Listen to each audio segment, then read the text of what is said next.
There were concerns raised about your office spending 43 million on foreign trips. As nominee for Cabinet Secretary, how will you ensure a balance between conducting necessary international and regional trade engagements and maintaining transparency and cost effectiveness as you use public resources?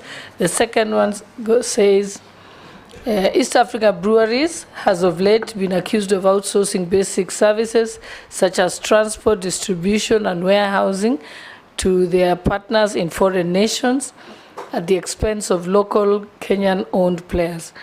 What measures will you put in place to immediately put this to an end?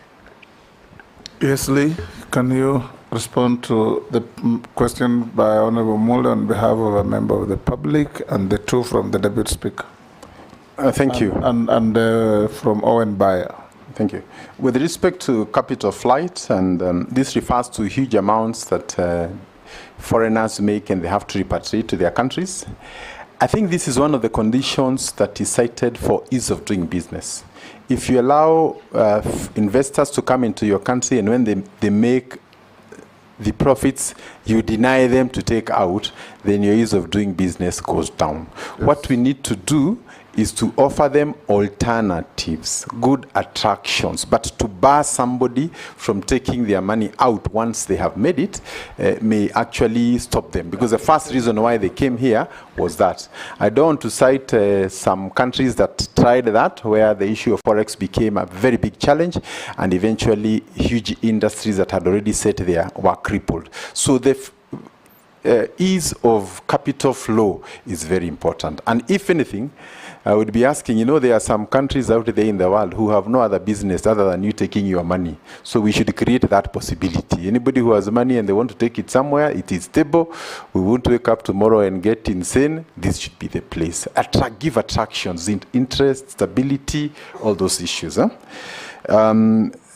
So I hope I've answered the honourable member with respect to capital flight and contractors and all the others.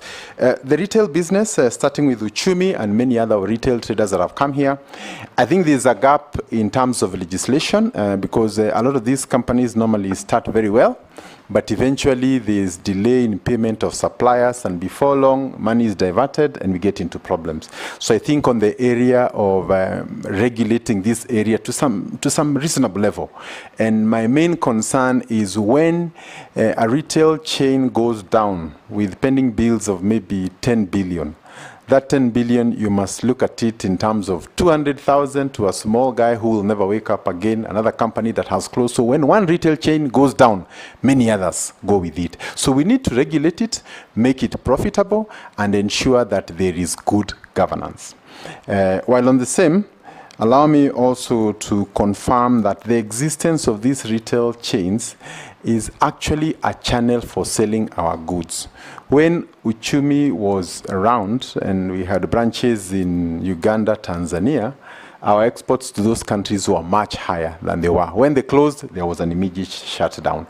So it is important to get your brand, because it helps you to be your last connection to the consumers. And as you probably know, if a supermarket chain has origins in a different country, there will be a bias on the kind of goods you find on their shelves. So if you had our Uchumi or any other in Addis Ababa and all those places, then it would mean we have a channel to send our goods. And it's very difficult for a farmer from Naivasha to take his half a pickup all the way to Dar es Salaam. But if there's a drop-off point here in Nairobi where everybody can bring and they're sure they'll be paid in another week or two, then we would change the kind of optics that we have. Then there's a mention of 43 million in foreign trip. I don't recall which year it was, but I would kindly request that a comparison is made with other counties. I suspect this is the lowest ever spent by a governor of a county of Nakuru's magnitude. I took over when it was 300, 400. So I think this should be a compliment. And I want to say in my last 2 years, I only went for 2 trips. And one of them was actually paid by the development partners. So I take that. On EABL outsourcing to outsiders, Again, the Honorable Chairman has said there is a law on local content. However, the enforcement is our weakest point. So if indeed, for example, the SGR, we enforced that local content, we would be able to point some 20 billionaires in this city. But because it is there, then you have foreigners who come, register locally, so they say it is a local company, so they beat the system. So we need to find ways in which, if government is investing in a 20 billion project, let there be an Onyango and a Kamau who have emerged out of that. And because we know they will still invest in their rural areas and places around, Kenyans will benefit from that. So there's a need to look at the local content aspect and how it can benefit. And I think this also goes to talk about EABL. I have no evidence as to whether it's happening or not, but just responding to that, together with all the other corporates in Kenya. Just from a member of the public. Yeah, from a member of the public. We are saying it's good corporate responsibility, you know. If we outsource everything out there and our young people are out here baying for our blood, we are not doing justice to our nation. So I think maybe we should find a way of companies doing returns, saying within this quarter or within this financial year, we are able to work with these companies and we can be able to verify. How this can be done, I am sure legislation can be worked around it. Thank you. Excellent.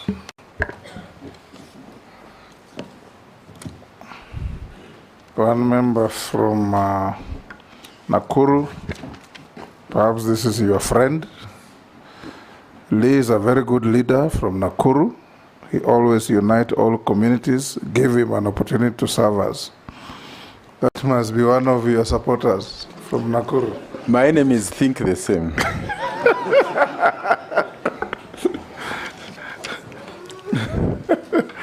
Now, Lee, we are coming to... No, we're coming to an end.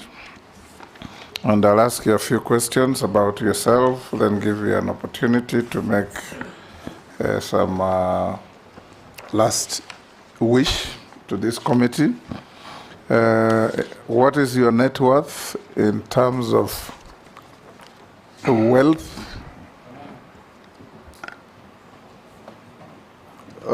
Thank you. And houses, land, cash at the bank, and whatever? Mr. Chairman, my shares in family businesses are around 399 million, and some apartments worth 80 million. I have a loan of 8 million, and that gives me a modest net worth of 471,972. For a former governor, that's very modest, I must say. Yeah. Have you ever been convicted in any court of law of any offense? No, Mr. Chairman. Have you ever been adversely mentioned in a parliamentary committee report? No, Mr. Chairman. Do you hold any office in any political party? Not at the moment, but I've previously held office in Ubuntu People's Forum. Yes. UPF. Have you ever been dismissed or removed from office for contravention of Article 75 of the Constitution? No, Mr. Chairman. Have you ever been associated with practices that depict bias, favoritism, tribalism, nepotism in the discharge of public duty? Not to my knowledge, Mr. Chairman. What is your last wish to this committee?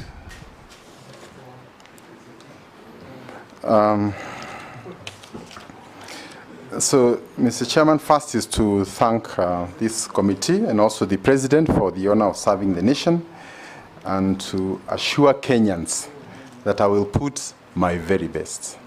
And I know these opportunities don't come every day. And as a person who has been in public life, I am not one to run away from challenges. The more challenges there are, the more justification there is for some of us to make sure that we turn the tide and we have no other country to go into. So I'll be seeking support from Parliament on areas to do with legislation and all leaders together so that we can move forward. And as I said, I worked very closely with most of the members of Parliament here, including those who come, and I know that teamwork is very critical for success. And therefore, I'll be calling upon many of those who are in office so that we can work together. And I pledge to do my best for Kenya. Thank you, Honorable Lee. I bestowed on you a CBS title. That's what my clerks had given me. If you are not, I'm sure, if you are found suitable, you'll get some decoration soon. So unless you are lawfully held, we release you to go back to your other duties, and we wish you well. Thank you, Mr. Chairman. Much obliged. Thank you.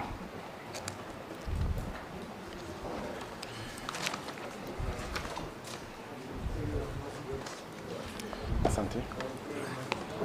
And Lee, when you have time, read a book called How to Lose an Interview. To lose? How to Lose an Interview. It includes losing temper. On both sides. Thank you. Yeah. Asante. Kwaheri.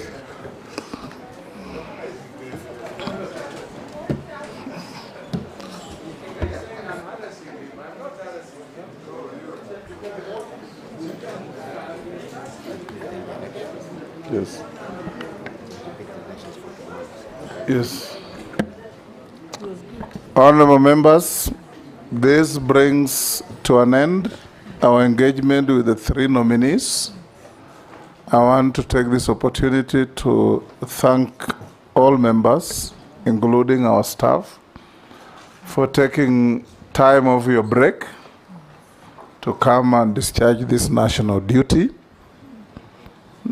We know we are on our long recess, but you took time out to come and discharge this duty, which, in my estimation, you have discharged very honorably and respectfully. We will adjourn the sitting now and give the clerk and his team time to do a draft report based on the material placed before us. The conclusions remain your purview, remain your jurisdiction. So I'll invite you tomorrow to be in this chamber at exactly 3 p.m. tomorrow, so that we look at the report and make our conclusions, whereafter we wait for the special sitting the next day. So let's have a good evening. Tomorrow's meeting will not... For our friends from the Fourth Estate, tomorrow's meeting is a closed meeting, the 3 o'clock meeting. So we will advise you to wait for the product in the chamber on Thursday. Thank you, honorable members. Have a good evening and enjoy having a happy new year.